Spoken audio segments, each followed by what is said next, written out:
त्रिकोणमिति से अक्सर बच्चे डरते हैं। पहले क्या कहूं, आप पूरी क्लास देख लो, अगर आपको समझ में नहीं आया ना, उसके बाद आप दोबारा इस चैनल पे कभी मत आना।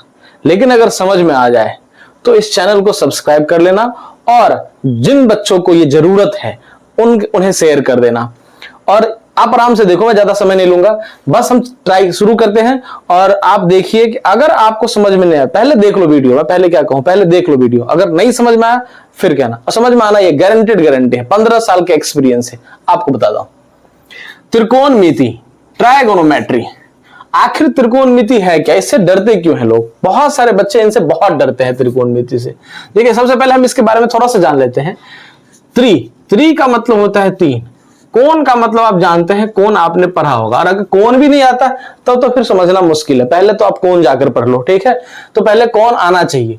मिति का मतलब होता है मापन, तो तीन कोणों का मापन त्रिकोणमिति कहलाता है, अर्थात तीन कोण। और यहां देखिए, ट्राई का मतलब तीन, गोनो मतलब कोण, और मैट्री मतलब मापन, यानी तीन कोणों का मापन। इसका मतलब जब तीन कोणों का मापन की बात होगी उसको त्रिकोणमिति कहते हैं।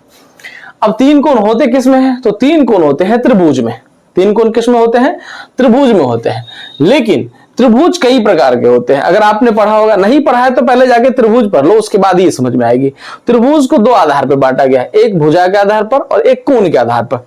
भुजा के आधार पर भी त्रिभुज तीन प्रकार के होते हैं और कोण के आधार पर भी त्रिभुज तीन प्रकार के होते हैं। भुजा के आधार पर जो त्रिभुज है वो है समबाहु त्रिभुज, समद्विबाहु त्रिभुज, विषमबाहु त्रिभुज। कोण के आधार पर जो त्रिभुज है वो है न्यून कोण त्रिभुज, समकोण त्रिभुज और अधिक कोण त्रिभुज। और यहां जो हम लोग पढ़ने वाले हैं, और हर त्रिभुज की क्वालिटी है कि उसमें तीन भुजा होता है, तीन कोण होता है, तीन शीर्ष होते हैं और तीनों कोणों का योगफल 180 डिग्री होता है।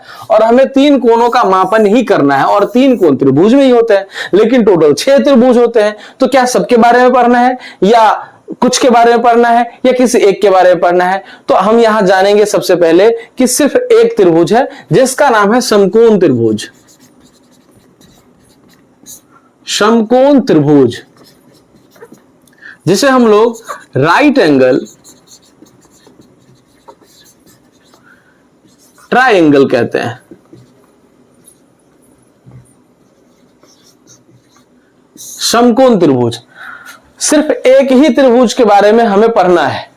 तो सबसे पहले हम जानते हैं राइट एंगल ट्रायंगल के बारे में। सारा एंगल ट्रायंगल बताऊंगा नहीं मैं, जो हमें जरूरत है त्रिकोणमिति के लिए उसको हम जानते हैं, ठीक है। तो त्रिकोणमिति कुल मिला के बाद है कि तीन कोण और तीन भुजा, त्रिभुज की बात हो रही है, यानी कि तीन कोण और तीन भुजाओं के मापन को ही त्रिकोणमिति कहते हैं। इसका यही परिभाषा है। समकोण त्रिभुज, राइट एंगल ट्रायंगल, वह त्रिभुज जिसका एक कोण 90 डिग्री का हो उसे समकोण त्रिभुज कहते हैं। और ऐसा कोई त्रिभुज बनाना संभव नहीं है जिसमें दो कोण को हम 90 डिग्री बना दें, क्योंकि त्रिभुज के तीनों कोणों का योग 180 डिग्री होता है। सपोज कि हम ऐसा करते हैं कि एक ऐसा त्रिभुज बनाते हैं जिसमें दो कोण को 90 डिग्री बनाते हैं। मान लीजिए हमने यहां 90 बनाया और यहां या यहां कहीं बनाना कोशिश करो। जैसे यहां अगर 90 बनाएंगे तो भाई पॉसिबल नहीं है, फिर तो तीन रेखा से बनने वाला है, नहीं तो फिर तो चार रेखा लेना पड़ेगा। अगर चार रेखाएं आ गई तो फिर वो चतुर्भुज हो जाएगा, त्रिभुज रहेगा नहीं। तो सबसे पहले ये ध्यान रखना है कि किसी भी त्रिभुज में तीनों कोणों का योग 180 डिग्री होता है। और अगर एक कोण 90 डिग्री हो गया तो फिर दो कोण मिला के 90 डिग्री होना है। तो इसी तीन को इसका मतलब ये होगा कि एक से ज्यादा 90 डिग्री आप नहीं बना सकते। इसका मतलब ऐसा त्रिभुज जिसमें केवल एक कोण 90 डिग्री हो उसे समकोण त्रिभुज कहते हैं।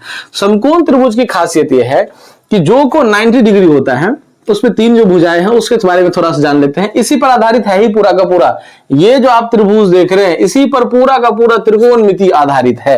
अगर आपने इसे समझ लिया फिर त्रिकोणमिति आपके लिए इजी है। चलिए जानते हैं। तो ये आपका एक त्रिभुज है, नाम रख लेते हैं इसका। सपोज कि PQR इस त्रिभुज का नाम है। इसमें 90 डिग्री जो एंगल है उसका नाम Q है, ठीक है। समकोण त्रिभुज में ये ध्यान रखना है कि जो 90 डिग्री का एंगल है उसका सामने वाला जो भुजा होगा, सम्मुख भुजा, जैसे Q का सामने वाला भुजा होगा PR, इसके सामने वाला, बगल वाला नहीं, ये और ये बगल वाला हो गया क्योंकि ये इस भुजा से मिला हुआ है। जो भुजा इसको बनाने में यूज नहीं हुआ है, जिस कोण की बात कर रहे हैं, जैसे इस 90 की बात करें तो इस 90 को बनाने में कौन भुजा काम नहीं किया? ये दोनों तो काम किया, इसने नहीं काम किया, तो ये सामने वाला हो गया। जैसे अगर इसके सामने वाला की बात करेंगे तो इसको बनाने में जिसने नहीं काम किया है, तो जैसे इसने और इसने तो काम किया है, ये दोनों मिलकर ही बनाया है, इसने काम नहीं किया है, इसका सामने वाला भुजा ये हो गया, फिर इसका सामने वाला भुजा ये हो जाएगा। जब भी सामने वाले की बात हो तो ध्यान रखना है कि उसको जिसने नहीं बनाया है वो सामने वाला हो गया। जैसे इस कोण का सामने वाला, तो इस कोण को बनाने में ये और ये काम आया है, तो ये नहीं आया तो ये हो गया सामने वाला, सम्मुख भुजा। ठीक है। और अगर कोण की बात, जैसे ये भुजा है तो इसका सामने वाला कोण कौन होगा, तो इस भुजा में जो जो कोण टच है वो सामने वाला नहीं होगा। जैसे ये टच है, ये टच है, कौन नहीं टच है ये, तो ये हो गया सामने वाला कोण। तो कोई भी सामने वाला भुजा या सामने वाला कोण आप इस तरह समझेंगे। तो जो 90 डिग्री होता है, कोई भी 90 डिग्री हो सकता है, ऐसा भी हो सकता है, देखिए इसको हम ऐसे भी ले सकते हैं, तो ये 90 डिग्री हो गया। तो ये ध्यान रखना है, जो भी कोण 90 डिग्री है त्रिभुज में, उसका ठीक सामने वाला जो भुजा होता है उसका नाम कर्ण है। क्या है? कर्ण। कर्ण नहीं, कर्ण। ठीक है। और उसके बाद जो दो भुजा बच गया वो अर्जुन नहीं है। ठीक है, ये कर्ण है। अब ये जो दो भुजा बच गया, इसमें एक लंब है और एक आधार है, लेकिन कंफ्यूजन यहीं पे है, कंफ्यूजन यहीं पे है। क्या कंफ्यूजन है? यही, अगर ये समझ गए, त्रिकोणमिति समझ में आ गया। 90% बच्चे यहीं पे फेल करते हैं, यहां नहीं समझते और फिर त्रिकोणमिति समझ में नहीं आती। अगर आप यहां समझ गए, 90 क्या है, 99% ले लो भाई। अगर आपने ये कंफ्यूजन क्लियर कर लिया, फिर त्रिकोणमिति आपके हैंड में है। चलो ये क्लियर करते हैं। मैंने ये तो कर्ण लिख दिया, क्लियर हो गया। जैसे इसमें ये 90 डिग्री है तो इसका सामने वाला भुजा ये हो गया, तो ये कर्ण हो गया। तो कर्ण तो कभी भी क्लियर हो जाएगा, जो 90 डिग्री है उसका सामने वाला भुजा जो होगा वो कर्ण होगा, ये एकदम बिल्कुल स्पष्ट है। लेकिन अब जो उसके अलावा जो दो भुजा बच गया, उसमें कंफ्यूजन हमारे पास होता है। उसमें एक लंब होता है और एक आधार होता है, लेकिन ये चेंज होता रहता है। यानी कि ये कभी लंब हो सकता है, ये कभी आधार हो सकता है, ये कभी लंब हो सकता है, ये कभी आधार हो सकता है। कंफ्यूजन यहीं पे है, ये जब लंब होगा तब ये आधार होगा, जब ये आधार होगा तब ये लंब होगा। अब ये ऐसा क्यों होता है और कब होता है, अगर ये क्लियर हो गया फिर बात क्लियर है। ये डिपेंड करेगा इस कोण पर। ये जो दो कोण बच गए, न्यून कोण, क्योंकि ये 90 डिग्री से छोटा ही होगा, तो ये दो कोण न्यून कोण है। ये तो समकोण है, हमारा पास कोई दिक्कत नहीं, ये तो क्लियर हो गया। अगर जो समकोण होगा 90 डिग्री, उसका सामने वाला कर्ण है।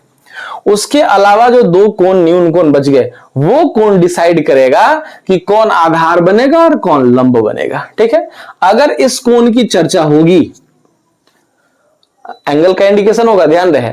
अगर बात इस एंगल की हो जाएगी, तो जिस एंगल की बात होगी उसका सामने वाला भुजा, इसका सामने, इसकी बात नहीं होगी, कर्ण को छोड़ के ही बात होना है। जब भी सामने वाला बगल वाला की बात करेंगे तो ध्यान रखना, कर्ण को छोड़कर इस दोनों में से बात हो रही है।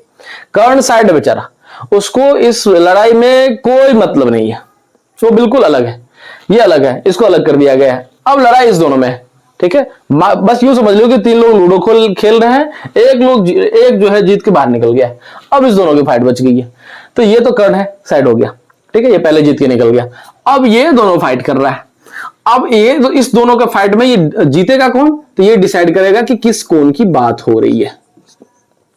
अगर इस कोण की बात हो रही है तो इसके सामने वाला भुजा जो होगा ये लंब हो जाएगा, और इसके बगल वाला जो भुजा होगा वो आधार हो जाएगा। लेकिन अगर बात इस कोण की होती तो इसका सामने वाला भुजा जो है ये लंब हो जाता, और इसके बगल वाला जो भुजा है ये आधार हो जाता है। इसका मतलब ये डिपेंड करता है इस दोनों न्यून कोण पर। जिस न्यून कोण की बात होगी उसका सामने वाला लंब होगा और उसका बगल वाला आधार होगा। अगर कोण ये है तो ये लंब हो गया, ये आधार हो गया। अगर कोण ये है तो ये लंब हो गया, ये आधार हो गया। क्लियर है। कर्ण को शॉर्टकट में H, लंब को शॉर्टकट में P, आधार को शॉर्टकट में B, आधार B और ये लंब P। ठीक है। लंब को अंग्रेजी में परपेंडिकुलर बोलते हैं, परपेंडिकुलर। आधार को अंग्रेजी में बेस बोलते हैं, और कर्ण को अंग्रेजी में हाइपोटेनस बोलते हैं, हाइपोटेनस। ठीक है। तो ये हो गया आपका लंब, आधार और कर्ण। ये आप अंग्रेजी याद देख, ये भी याद कर ले, बढ़िया बात है। तो हम हमारे पास है ये एक त्रिभुज है, समकोण त्रिभुज, जिसमें हमने क्लियर कर लिया कि समकोण त्रिभुज में 3 भुजा है, तीनों का क्या नाम होगा, कर्ण को पहले डिसाइड कर लेंगे। अब जो 2 भुजा बच गया उसमें एक लंब होगा और आधार होगा। ये इस बात पर डिपेंड करेगा कि किस न्यून कोण की बात हो रही है। जिस न्यून कोण की बात होगी उसका सामने वाला जो भुजा होगा वो लंब हो जाएगा, बगल वाला आधार हो जाएगा। ठीक है, अगर ये कोण है तो इसका सामने वाला ये लंब हो जाएगा। ठीक है, पी हो जाएगा और ये आधार हो जाएगा। अगर इस कोण की बात होगी तो ये लंब हो जाएगा, ये आधार हो जाएगा। क्लियर है इतना? अगर क्लियर है तो हम आगे बढ़ते हैं। अब विद्वानों ने क्या किया, इन भुजाओं का अनुपात निकाला। अनुपात का मतलब जैसे ही अनुपात की बात आए, अनुपात की आए तो समझ लीजिए बात भाग की आ रही है, बट्टा की आ रही है। तो अनुपात यानी कि भाग। तो विद्वानों ने क्या किया, इन 3 भुजाओं का अनुपात निकाला। क्या किया? 3 भुजाओं का अनुपात निकाला। चलिए हम अनुपात निकाला। अगर आपको लिखना है तो नोट कर लीजिए।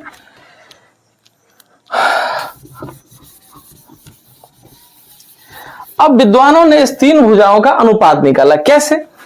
तो जैसे अब हम मान लेते हैं कि ये ही P है, मान लेते हैं इस कोण की बात हो रही है। ठीक है, तो ये आधार हो जाएगा। ठीक है, तो ये P हो गया और ये B हो गया। ठीक है, अब बात करते हैं कि विद्वानों ने क्या किया, तीनों भुजाओं का अनुपात निकाला बारी बारी से। जैसे मान लीजिए एक बार कर्ण और लंब का आधार निकाला। तो कर्ण और लंब का आधार जैसे मान लीजिए P को ऊपर रखा और H को नीचे रखा। ठीक है, तो हर त्रिभुज में इसकी साइज अलग अलग होगी, कोई वैल्यू आएगी, लेकिन जो भी वैल्यू आएगी, रेशियो जो होगा, अनुपात जो होगा वो लगभग बराबर होगा। ठीक है, इसीलिए क्योंकि ये बढ़ेगा तो ये भी बढ़ेगा, ये घटेगा तो ये भी घटेगा, इसलिए जो भी साइज होगी, बड़ी होगी छोटी होगी, जब दोनों का अनुपात निकाला जाएगा, P/H किया जाएगा, तो लगभग अनुपात जो है सो बराबर आएगा। तो इसीलिए इसको एक विशेष नाम दिया गया, जो नाम रखा गया साइन। चौंकने वाली बात नहीं है, बस ये अनुपात का ही नाम है साइन, क्योंकि अनुपात जो है वो फिक्स होती है। किसी भी त्रिभुज में जो अनुपात होता है वो रेशियो में बराबर ही आएगा। इसलिए P/H है वो एक फिक्स वैल्यू आएगी, चाहे ये बढ़े, क्योंकि ये बढ़ेगा तो ये भी बढ़ जाएगा। ठीक है, ये घटेगा तो ये भी घट जाएगा। अगर ये 5 है और ये 7 है तो 5/7 है, और अगर ये 10 हो जाता है तो ये भी 14 हो जाएगा। ठीक है, फिर बात वही होगा, 10/14 काटेंगे फिर वही 5/7 ही बचेगा। तो इसीलिए ये एक फिक्स वैल्यू आएगी, चाहे कितना भी साइज बड़ा छोटा हो जाए, ये फिक्स वैल्यू ही आना है P/H। तो जो फिक्स वैल्यू आना है तो इसके लिए सोचा विद्वानों ने कि एक नाम रख दिया जाए, तो इसके लिए नाम रखा गया साइन। और फिर इसको पलट के भी देखा गया, क्योंकि ये सिर्फ P/H नहीं, H/P भी तो हो सकता है, तो H/P भी हो सकता है। तो इसको पलट कर चेक किया गया, इसको भी एक नाम दिया गया। ठीक है, इसको नाम दिया गया कोसेकेंट, ये नाम दिया गया। उसके बाद P और B में अनुपात निकाला गया, जैसे और B और H में भी निकाला गया। तो चलो B और H में देखते हैं। तो B और H का अनुपात निकाला गया और इसका नाम दिया गया कोसाइन।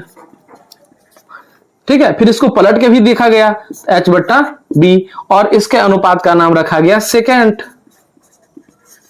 फिर उसके बाद हमारे पास P और B का अनुपात लिया गया, तो P/B, इसका नाम रखा गया टेंजेंट।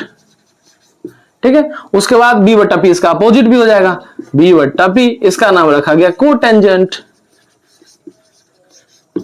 इस तरह से ये 3 भुजाओं से 6 प्रकार के अनुपात प्राप्त हुए, यानी बट्टा प्राप्त हुआ 6 प्रकार का, और 6 का एक नाम रखा गया। ठीक है, और ये नाम थोड़ा सा बड़ा बड़ा है तो सवाल बनाने में थोड़ा सा आसानी हो, इसीलिए क्या किया गया, इस सबको शॉर्टकट किया गया। जैसे ये साइन है तो इसको शॉर्टकट में SIN, साइन पढ़ा जाता है, साइन किया गया। और ये कॉसेकेंट है, इसको शॉर्टकट में कॉसेक किया गया, कॉसेक। और ये कोसाइन है, इसको शॉर्टकट में कॉस किया गया। और ये सेकेंड है, इसको शॉर्टकट में सेक किया गया। ये टेंजेंट है, इसको शॉर्टकट में टेन किया गया। और ये को टेंजेंट है, इसको शॉर्टकट में कॉट किया गया। आपने साइन कॉस ये सब सुना होगा और आपको शायद पता भी नहीं होगा कि होता क्या है। तो ये सबसे पहले समझना है कि त्रिभुज जो होती है, समकोण त्रिभुज, उनके भुजाओं का अनुपात है ये साइन कॉस कॉसेक ये सब। ठीक है, इसको हम कह सकते हैं कि एक त्रिकोणमितीय अनुपात है, क्योंकि ये त्रिकोणमिति से रिलेटेड है। तो त्रिकोणमितीय अनुपात हो गया हमारा साइन कॉस। आपको कोई पूछ देगा साइन क्या होता है, तो आप हो सकता है चौंक जाएंगे, साइन क्या होता है यार, साइन क्या होता है, पता नहीं, P/H तो होता है, लेकिन इसका मतलब क्या होता है साइन क्या? भाई साइन क्या है, P और H के अनुपात है, और PH क्या है, तो त्रिभुज की भुजाएं हैं, तो त्रिभुज और भुजाओं का अनुपात है, यानी कि साइन एक अनुपात है। किसका अनुपात है, तो त्रिकोणमिति का अनुपात है, क्योंकि त्रिकोणमिति से रिलेटेड क्वेश्चन है, तो त्रिकोणमिति अनुपात है, और भी अनुपात होती है। तो अगर आपको कोई पूछ दे आज के बाद कि साइन क्या होता है, तो आराम से बोलिए कि साइन एक त्रिकोणमितीय अनुपात है। और उसको बैठाइए, आराम से बैठाइए, पढ़ाइए बढ़िया से, देख बाबा ऐसे नहीं होता है त्रिकोणमिति, शुरू करते हैं ऐसे, आज शुरू करते हैं, फिर समझ में आएगा कि त्रिकोणमिति क्या होता है। सिर्फ साइन पूछ लेने से ना तुमको लगता है साइन पूछ लिए बहुत आता है, भाई साइन के बारे में जान ले होता क्या है। ठीक है, तो साइन जो होता है वो P बटा H का अनुपात है, उसका एक नाम दिया गया है। ठीक है, ये अब आश्चर्य की बात नहीं, जैसे मैं एक इंसान हूं तो मुझे एक नाम दे दिया गया है राकेश, तो फिर अब उस नाम से मैं जाना जाता हूं। ठीक उसी तरह से P बटा H का एक वैल्यू है समकोण त्रिभुज में, उसके लिए सोचा कि एक नाम रख दिया जाए तो बढ़िया रहेगा, आसान होगा समझना, तो एक नाम रखा गया साइन, कोसेकेंड, कोसाइन, तो बस ये नाम है, बस समझ लीजिए ये त्रिकोणमितीय अनुपात है। तो ये हो गया आपका, ये फॉर्मूला भी हो गया, आपको ये याद रखना होगा साइन बराबर P बटा H होता है।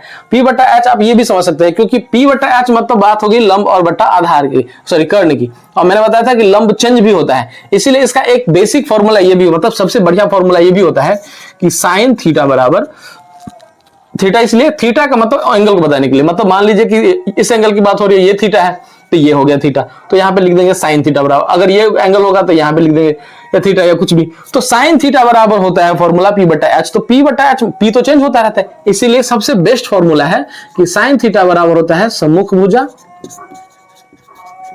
बट्टा कर्ण। सम्मुख भुजा मतलब क्या, जिस कोण की बात हो रही है उसका सम्मुख भुजा। थीटा मैंने लिखा तो थीटा कोई भी कोण हो, वहां पे आर हो सकता है, ये हो सकता है, मतलब जरूरी नहीं कि थीटा ही हो, मैंने एक इंडिकेशन के लिए दिखा दिया, वहां पे आप एक्स लिख सकते हैं और लिख सकते हैं साइन हो, तो यहाँ पे कोण और दिखाना पड़ेगा, जो भी आप दिखा रहे हैं वो डालना पड़ेगा।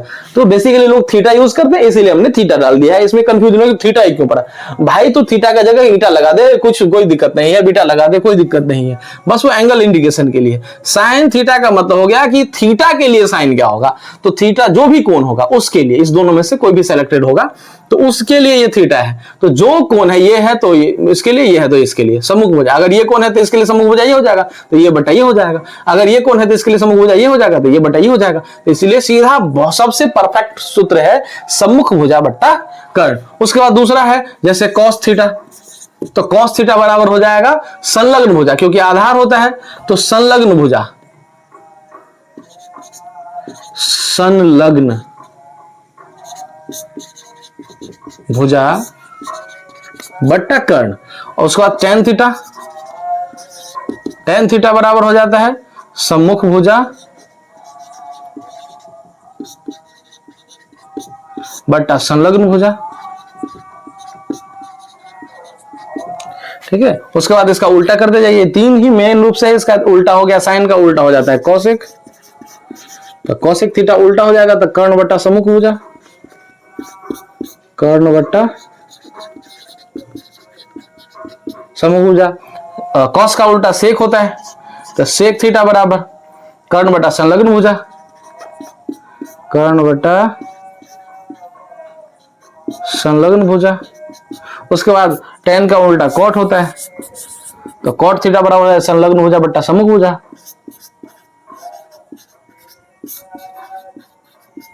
संलग्न भुजा बट्टा सम्मुख भुजा। इसके बारे में हमने जाना और भी हम गहराई से, अब हम आपको अगली क्लास में बताएंगे कि इस पर आधारित हम सवाल कैसे बनाएंगे। ये तो हमारा परिचय हो गया, इंट्रोडक्शन हो गया त्रिकोणमिति का। अगर अभी भी आपको समझ में नहीं आया तो बताइए, तो हम इस पर और भी काम कर लेंगे, लेकिन समझ में आ ही गया होगा। बताइए, अगर आपको अच्छा लगा तो प्लीज हमारे चैनल को सब्सक्राइब जरूर कर ले और उन बच्चों को शेयर कर दे जिनको इनकी जरूरत है, जिन्हें समझ में नहीं आ रही है त्रिकोणमिति क्या होता है, उन तक पहुंचा दीजिए।